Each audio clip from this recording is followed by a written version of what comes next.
Salam Sejahtera Malaysia. Tiba-tiba muncul Mukris Mahathir buat kejutan. Setelah diam-diam senyap-senyap, tiba-tiba diam senyap. Apalagi setelah dia pun mulai disiasat oleh SPRM. Bukan dia yang disiasat ya. Dia ke siapa? Saya lupa lah siapa.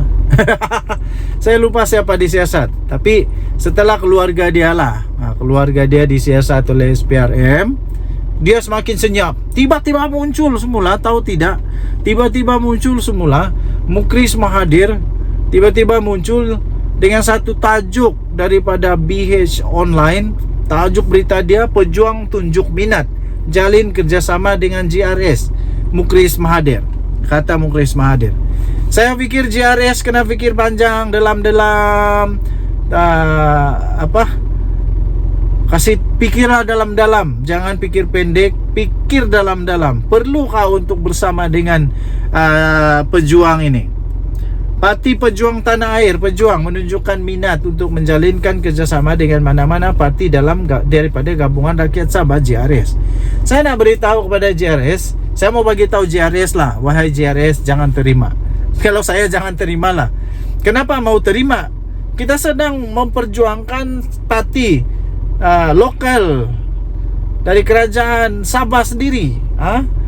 Tiba-tiba kita mau lagi dari pejuang. Aduh, ini bukan ke depan, ini ke belakang nih pertama. Kedua, mau buat apa kerjasama dengan parti yang tidak kuat manapun? Sudahlah tidak kuat, kalah teruk, memalukan lagi waktu PRU yang lalu. Kalau mau jadi juara, berkawanlah dengan orang juara. Begitu kan? Kalau mau menang, berkawan dengan orang menang. Jangan berkawan dengan orang yang paling kalah. Teruk pula tu, dapat deposit pun tidak.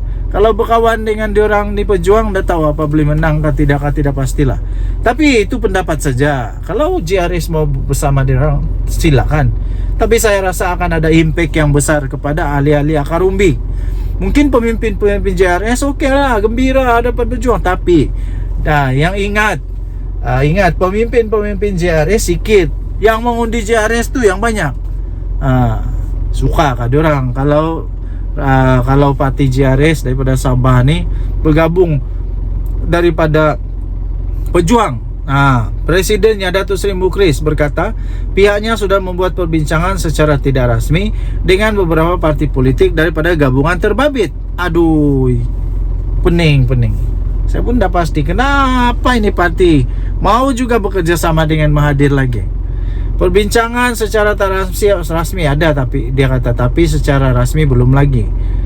Kita sebenarnya mempunyai hubungan agak rapat dengan beberapa pemimpin tertinggi yang aktif di Sabah ini, khususnya GRS. Saya tidak dapat mengesahkan kebenaran kata-kata daripada Mukris ini. Saya tidak dapat mengesahkan, dan saya secara pribadi saya tidak percaya ada pemimpin tertinggi yang cuba untuk mau bekerja sama. Hendaklah. Dah tahulah bah. Kalau betul-betul ada, nanti buktikanlah. Kalau tiada lah itu. Dia kata, saya fikir anda semua sudah tahu latar belakang saya sebelum ini dari UMNO, kemudian ke Bersatu Sabah yang kini dikenali sebagai GRS. Jadi mereka sebenarnya orang yang sama. Mana ada. Mereka adalah rakan lama, dia kata, yang kita berjuang bersama, menang bersama, menghadapi cabaran bersama. Jadi adalah wajar untuk cuba bercakap dengan mereka. Dulu-dulu punya cerita, dulu-dulu lah, mana boleh angkut-ungkit lagi. Jadi dia kata kami jadi terpulang kepada mereka untuk mempertimbangkan kami. Sekiranya ada nilai untuk mereka, mungkin kami ada sesuatu yang boleh disumbangkan, katanya. Tiada. Tiada, tak payah. Tak payah. Bikin apa? Nanti kita bagi peluang pula untuk pejuang masuk di Sabah. Nanti bertanding pula pejuang di Sabah. Ya, kita sedang memperjuangkan untuk parti macam di Sarawak.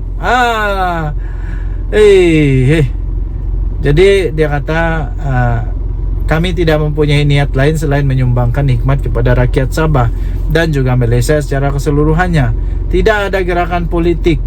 Kita tidak mau rebut kuasa, itu semua tidak penting. Walau ini mainan kata-kata orang politik ini sukar untuk dimengerti, sukar untuk dipercayai. Tapi saya Saya pikir semuanya tentang politik. Mana ada bekerja sama dengan parti politik tapi bukan politik. Ini tidak masuk akal langsung lah. Ini buat cerita tentang politik, lepas itu tak ada tentang politik. Tidak masuk akal. Dia kata tujuan kami tidak lain tidak bukan mau menyumbang kepada kesejahteraan rakyat. Tidak perlu, ZRS sudah cukup. Jangan tambah lagi banyak lagi parti di Sabah. Oke. Turut hadir Ketua Pejuang Sabah Nicholas Sylvester dan timbalannya Razif Abdillah. Suka hati kamu lah. Kalau kamu mau juga itu suka hati kamu. Tapi bagi saya cukuplah ada JRS di Sabah. Cukuplah parti-parti yang di Sabah lagi sudah ini. Jangan lagi kasih tambah. Dan tadi Suara Rakyat bergema di channel ini. Bye bye. Salam sejahtera Malaysia. Wow, Syed Saddiq. Oke, tuan-tuan dan puan-puan, apa anda pikir bila saya sebut nama Syed Saddiq? Ketika saya sebut nama Syed Saddiq, pertama yang muncul di pikiran anda apa?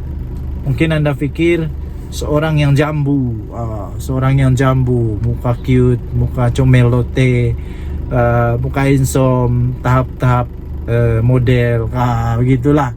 Atau mungkin anda teringat, dia adalah pemimpin politik yang paling muda yang pernah disabitkan bersalah oleh mahkamah dalam sejarah Malaysia. Atau anda juga mungkin fikir macam-macam lagi lah, ya, macam-macam lagi. Tapi bila sebut tentang Syed Saddiq, saya terkejut. Ada satu berita yang baru saya terima. Ada satu berita yang baru saja diterima nih, yang betul-betul mengejutkan saya, ya. Apa tidak mengejutkan kalau tiba-tiba ada satu berita mengatakan bahwa Syed Saddiq mengheret Perdana Menteri Malaysia, PM Anwar, ke mahkamah. Wallahi, Syed Saddiq heret PM ke mahkamah, dakwa batal peruntukan parlimen. Betul kan ni Syed Saddiq? Ahli Parlimen Muar Syed Saddiq Syed Abdul Rahman memohon mahkamah untuk menolak keputusan yang didakwanya daripada Perdana Menteri Datuk Seri Anwar Ibrahim dan kerajaan dalam membatalkan RM730,300 bagi kawasan parlimennya. Wah, sekarang sikit-sikit pergi mahkamah. Bekas Menteri Belia dan Sukan itu serta 3 pemohon lain telah mempailkan permohonan kebenaran semakan kehakiman di Mahkamah Tinggi Kuala Lumpur pada 23 April yang lalu. 3 lagi pemohon ialah pengundi di kawasan Muar. Bekas Presiden muda itu juga memohon perintah certiorari untuk membatalkan keputusan yang didakwanya dibuat oleh 2 responden. Yang pertama Perdana Menteri yang tidak dinamakan, dan kedua Kerajaan Persekutuan untuk membatalkan akses permohonan kepada sistem MyHas yang menguruskan permohonan peruntukan RM2 juta ringgit bagi kawasan Parlimen Muar.